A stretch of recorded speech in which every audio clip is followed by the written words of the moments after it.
বন্ধুরা, আজকে বানাবো মাছের ডিম দিয়ে আমের চাটনি। এখন দুটো আম নিয়েছি আর মাছের ডিমগুলো নিয়েছি, এইগুলো দিয়েই চাটনি বানাবো। আমগুলো ছোট ছোট করে কেটে নিয়েছি আর মাছের ডিমটা ধুয়ে আমি নুন হলুদ মাখিয়ে রেখেছিলাম।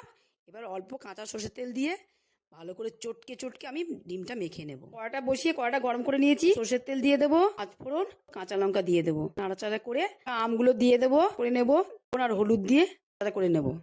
আমটা নুন হলুদ দিয়ে নাড়াচাড়া করে নিয়েছি। চটকে রাখা মাছের ডিমটা আমের উপর দিয়ে দেবো, অল্প কাঁচা সর্ষের তেল দিয়ে দেবো, ভালো করে নাড়াচাড়া করে নেবো। কেন তা করে ভাজা যাবে না, কড়া ভাজালে। আমার মাছের ডিমটা হালকা মতন করে ভেজে নিয়েছি, সর্ষে বাটা জল গুলিয়ে রাখা উপরে দিয়ে দেবো, দিয়ে একটু নাড়াচাড়া করে নেবো। নাড়াচাড়া করে নিয়েছি, দিয়ে অল্প লঙ্কার গুঁড়ো দিয়ে দেবো, নাড়াচাড়া করে পরিমাণ মতন জল দিয়ে একটু ভালো করে সেদ্ধ করে নেবো।